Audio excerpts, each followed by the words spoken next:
ये आपके सामने इसी शख्सियत को रूबरू करता हो कि धुलिया की आवाम भी सोई हुई थी। अगर वहां पर किसी शेर ने वहां के आवाम को जगाया तो धुलिया के एमएलए फारूक शाह साहब है, जिन्होंने बता दिया कि मजलिस मुर्दों की जमात का नाम नहीं, मजलिस जिंदों की जमात का नाम है। और यही जज्बा लेकर धुलिया शहर के एमएलए लिंबायत के अवाम को जगाने के लिए आए हैं। मैं इस शहर के साथ हमारे धुलिया शहर के एमएलए फारूक शाह साहब को आवाज दूंगा कि जो धुलिया शहर के अवाम की जान भी है, वहां की शान भी है। फारूक शाह साहब को इस शहर के साथ आवाज दूंगा। बलाए कांपती थी अर्शू हमारा था, तन्हे तन्हा रात में जुगनू हमारा था। मुखालिफ धड़कनों से पूछ लीजिए जंग का आलम, मुखालिफ धड़कनों से पूछ लीजिए जंग का आलम। हजारों लश्करों के सामने टीपू हमारा था। जनाब फारूक शाह साहब को सर नारे तकबीर, नारे रिसालत।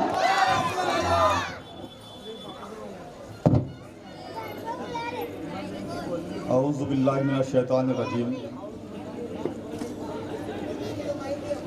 बिस्मिल्लाहिर रहमानिर रहीम। नहमदु व नसल्ली अला रसूलिहिल करीम। अम्मा बाद। आज इस इंतखाबी तकरीब के सदर हमारे साथी हसन भाई,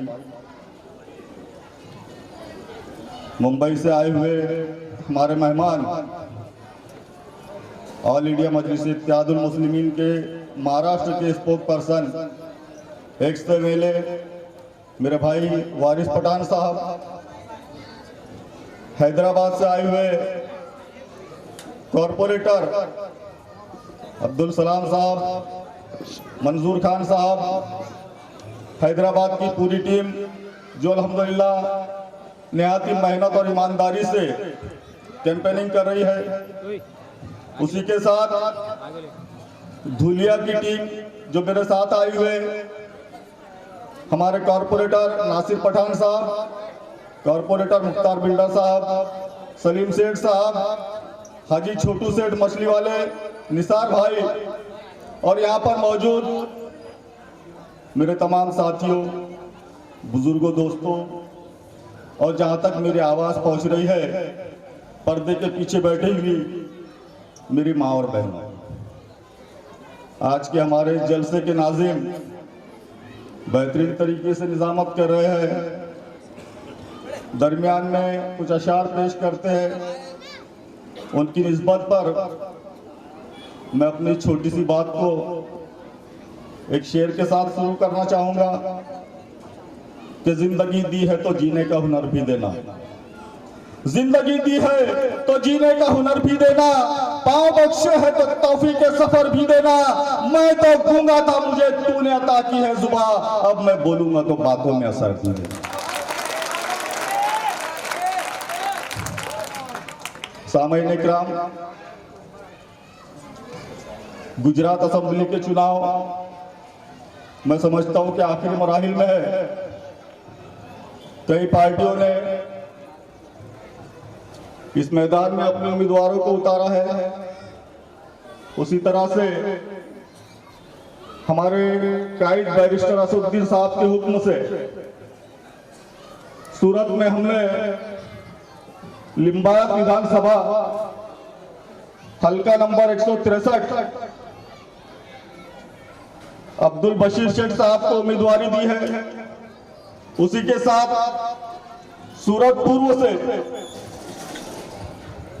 हमने हल्का नंबर 159 से वसीम कुरैशी साहब को उम्मीदवारी दी है। इस उम्मीद के साथ कि आप लोग बैरिस्टर असदुद्दीन साहब की क़यादत को मंजूर करेंगे, हमारी अपनी आवाज बुलंद करेंगे, हमारी अपनी ताकत मजबूत करेंगे। साथियों, चुनाव है, प्रचार के लिए सभी पार्टी के नेतागण आ रहे हैं। आपने देखा कि कांग्रेस के ठाकुर मामा भी आको गई। आम आदमी पार्टी के झाड़ू वाले मामा आको गई, उसी तरह से बीजेपी के रंगा बिल्ला भी आको गई। मजलिस इत्तेहादुल मुस्लिम, रंगा बिल्ला से आप हंस रहे हैं साथियों, ये रंगा बिल्ला की जोड़ी ने पूरे देश को परेशान कर रखा है। यहाँ सामने मेरे कुछ पुलिस भाई दिख रहे हैं, वो भी बहुत परेशान। आज बहुत अफसोस के साथ आप लोगों से मुखातिब हूं।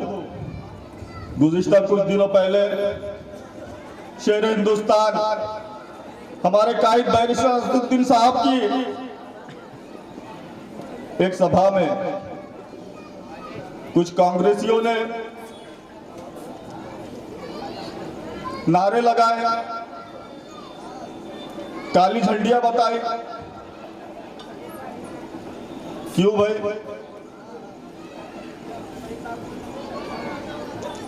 मियां भाई की क़यादत पसंद नहीं आती क्या?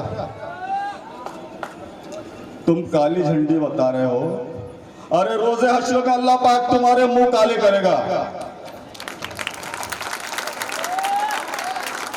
साथियों, आपको बताना चाहता हूं असदुद्दीन अवैसी कौन है। असदुद्दीन अवैसी वो है कि जिनके तामीर करदा अस्पताल से लाखों मरीज मुफ्त में इलाज करके फैज़याब होते हैं, सेहतयाब होते हैं। असदुद्दीन अवैसी कौन है? असदुद्दीन अवैसी वो है कि जिनके तामीर करदा स्कूल और कॉलेजों में हजारों गरीब लोग मुफ्त में तालीम हासिल करके अच्छे ओहदों पर फाइज होते हैं। असदुद्दीन अवैसी कौन है जो हर साल सैकड़ों यतीम बच्चियों के निकाह करवाते हैं। साथियों, मैं आज आपसे कुछ सवालात पूछना चाहूंगा और आपको जवाब देना होगा।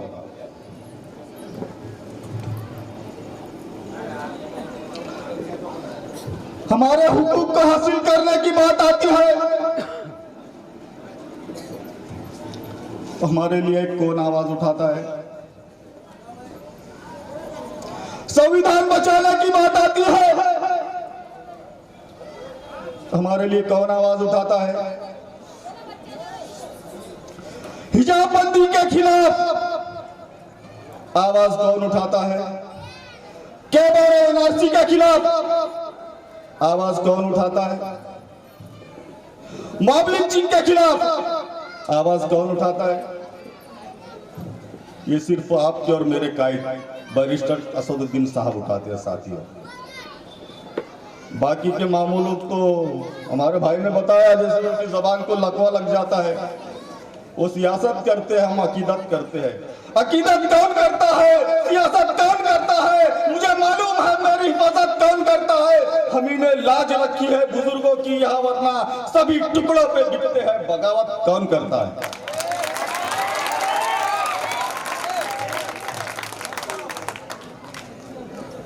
सामान्य कराम, ये देश हमारा है। हमारे बुजुर्गों ने,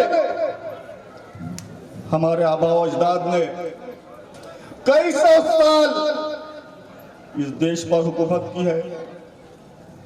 हमारे दौर इक़्तिदार में, हमारे दौर हुकूमत में हिंदुस्तान सोने की चिड़िया कहलाता था।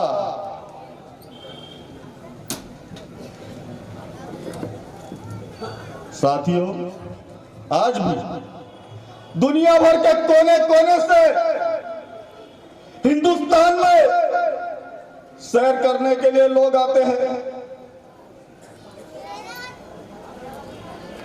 आगरा का ताजमहल देखने के लिए लोग आते हैं, जिसको हमने तामीर किया।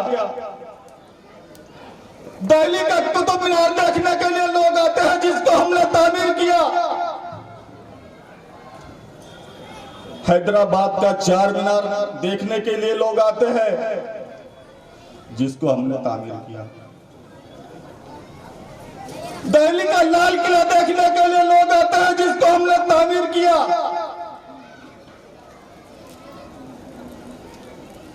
साथियों, दिल्ली के इंडिया गेट पर एक ऐसी बोर्ड लगा हुआ है, उसमें हिंदुस्तान को आजाद करने के लिए जिन शहीदों ने अपने जानों की कुर्बानी दी है उसकी फहरिस्त लिखी है। उस फहरिस्त में ये जो आरएसएस के लोग हैं उनका नामो निशान नहीं। हमारे सिख भाइयों ने हिंदुस्तान को आजाद करने के लिए अपनी जानों की कुर्बानी दी है, उनकी तादाद है 14,000।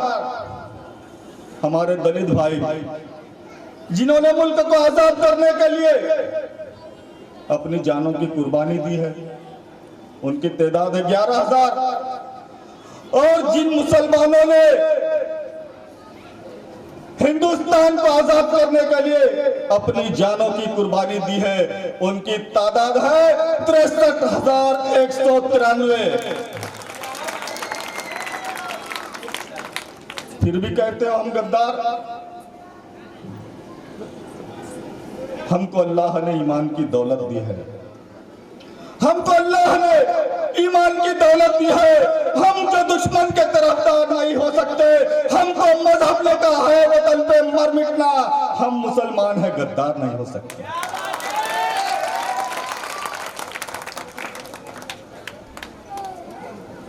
साथियों, बैरिस्टर असदुद्दीन साहब के हुक्म से आज आप सब लोगों के दरमियान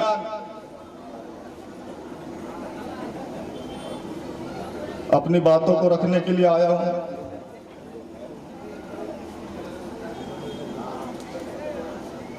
आप लोग सोचिए कि मैं सूबा महाराष्ट्र धुलिया शहर के हल्का असेंबली से ताल्लुक रखता हूं, जहां पर अकलियतों की तादाद सिर्फ 30% है। साथियों, मैं सलाम करना चाहता हूं हमारे धुलिया के अवाम को,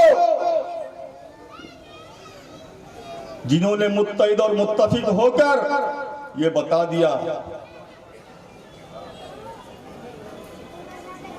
कि हम लोग पूरी तरह से बैरिस्टर असदुद्दीन साहब की क़यादत पर पूरा इत्मीनान रखते हैं। अल्हम्दुलिल्लाह, उन लोगों के एतमाद, उन लोगों के इत्तेहाद और उन लोगों के इत्तेफाक की बनिस्बत मैं आज आप सब लोगों के सामने एज ए एमएलए एक आमदार के रूप में खड़ा हूं। आप लोगों से गुजारिश करना चाहता हूं कि आप लोग बराए मेहरबानी किसी के भी बहकावे में मत आइए। आपका एक एक वोट बहुत कीमती है। किसी शायर ने कहा है कि मैं वोट जिसको इलेक्शन में दान दे दूंगा, मैं वोट जिसको इलेक्शन में दान दे दूंगा उसे ज़कात में हिंदुस्तान दे दूंगा। आपका एक एक वोट ये अहमियत रखता है। साथियों, आपसे गुजारिश करना चाहता हूं कि आप लोग मुत्तहिद होकर, मुत्तफिक होकर 1 तारीख के दिन सुबह सवेरे जल्दी उठकर सबसे पहले अपनी वोट डाले, अपने घर के लोगों की ओर डाले, उसके बाद अपने मोहल्ले की और पूरे हल्का असेंबली की एक एक वोट आप लोग पतंग के निशान पर डालिए। साथियों, ज्यादा कुछ कहना नहीं चाहूंगा। हमारे स्पोक्स पर्सन वारिस पठान साहब आप लोगों से मुखातिब होंगे। एक बार फिर आप सब लोगों से गुजारिश करना चाहूंगा कि आप लोग अपने आवाज को मजबूत कीजिए, अपनी क़यादत को मजबूत कीजिए। जिस तरह से धुलिया शहर के मुसलमानों ने, धुलिया शहर के अक़लियत के लोगों ने मुत्तहिद होकर एक अपना आमदार चुनकर दिया है, उसी तरह से आप लोग भी इंशाअल्लाह ताला शहर सूरत से जो हमारे 2 उम्मीदवार उम्मीदवारी कर रहे हैं, इंशाअल्लाह आप सब लोग उन दोनों की कामयाबी के लिए दुआ भी करेंगे, मेहनत भी करेंगे और उनको वोटों से नवाजेंगे, ऐसी उम्मीद करता हूं। और अपनी इस छोटी सी बात को एक शेर के साथ खत्म करना चाहूंगा साथियों, कि हरम पाक भी, अल्लाह भी, कुरान भी एक। हरम पाक भी, अल्लाह भी, कुरान भी एक। क्या हरज होता जो हो जाते मुसलमान भी एक। वाकिम दावाना अल्हम्दुलिल्लाह। बिला ताखीर हम और आपके हर दिल अजीज अब्दुल बशीर साहब को मैं शेर पे आवाज़ देता हूँ। हमें नफरत भरी नजरों से देखने वालों, हमें नफरत भरी नजरों से देखने वालों, हमारे सीने में झांक के देखो हिंदुस्तान लिखा है। अब्दुल बशीर साहब।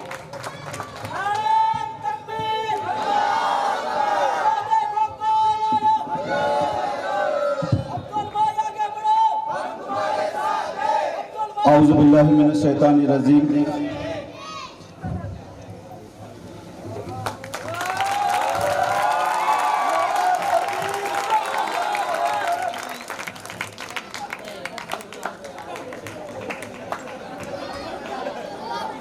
औज़ु बिल्लाहि मिनश शैतानिर रजीम। बिस्मिल्लाहिर रहमानिर रहीम।